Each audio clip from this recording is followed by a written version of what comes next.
A Child at the Border, the story of Felipe Alonzo-Gómez. Felipe Alonzo-Gómez was 8 years old. He lived in a small village called Yalamboyoch, tucked into the hills of western Guatemala. It was quiet there. Dirt roads, small homes, children kicking soccer balls made from tape and worn fabric. Felipe's teachers said he liked school. His neighbors said he was polite and curious, and his father said he was brave. But life in Yalamboyoch was not easy. Jobs were scarce. Food was inconsistent. Schools often lacked supplies. And for families like Felipe's, the future felt narrow, not hopeless, but fragile. His father, Juan Francisco Alonzo, worked construction when work was available.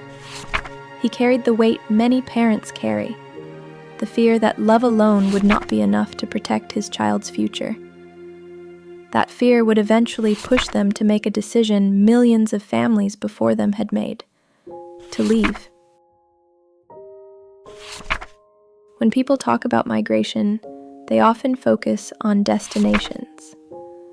But the story usually begins long before the journey. In Felipe's village, families faced rising costs, limited healthcare access, and few long-term opportunities. Parents talked quietly among themselves about neighbors who had gone north, not chasing luxury, but stability. Juan wasn't dreaming of riches. He wanted steady work access to medical care and a chance for Felipe to attend school without interruption. He believed that requesting asylum legally offered the only possible path forward. So in late 2018, father and son began traveling north through Mexico, primarily on foot and by bus. Felipe became sick during the journey.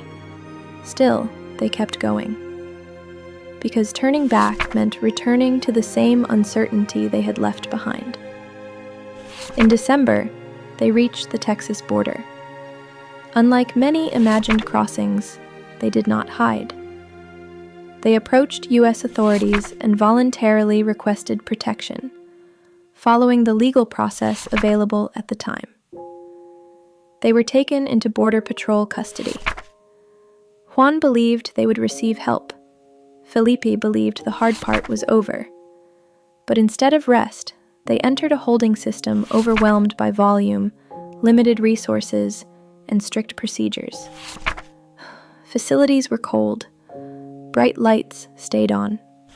Families slept sitting up or on the ground. For adults, it was exhausting.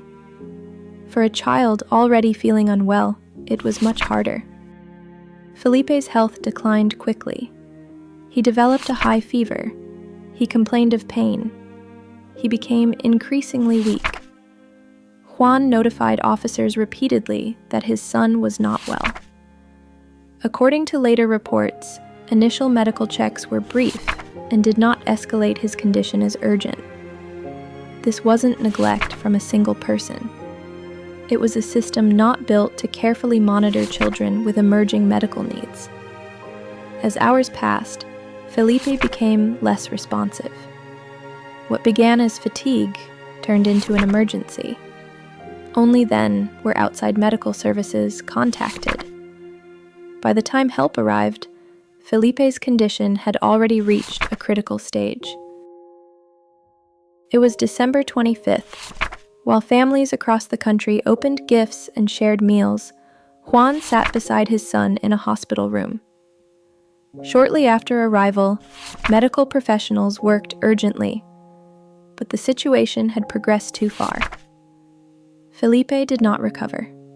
His father held him, and in that quiet hospital space, the journey ended, not with relief, but with unimaginable loss.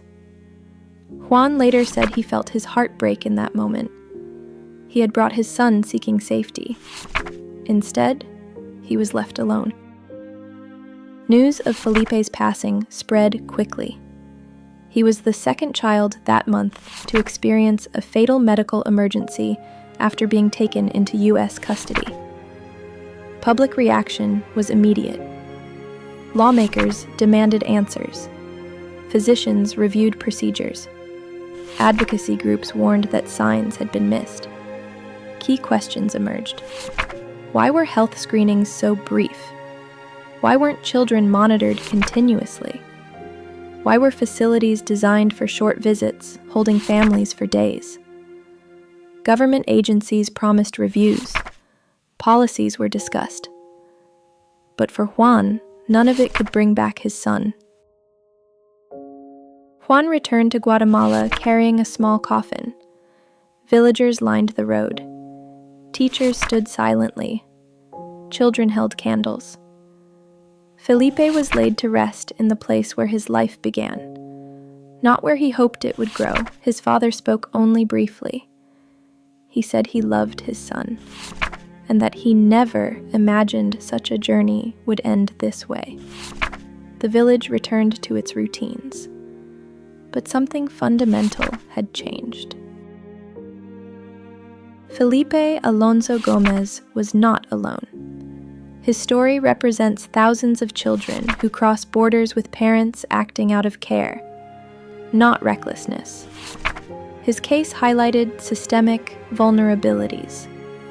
Children processed like adults, medical symptoms, underestimated facilities, stretched beyond capacity.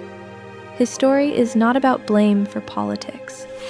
It is about responsibility when someone asks for help.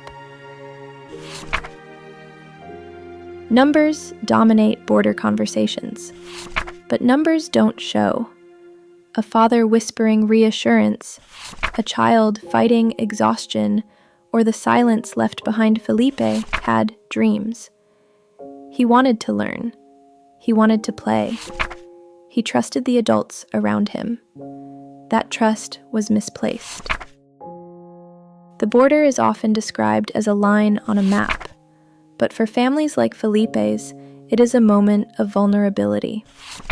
His story reminds us that migration is not abstract. It is personal. It is human. And sometimes it carries consequences that cannot be undone. Remembering Felipe is not about revisiting tragedy. It is about ensuring that children seeking safety are met with care before it's too late.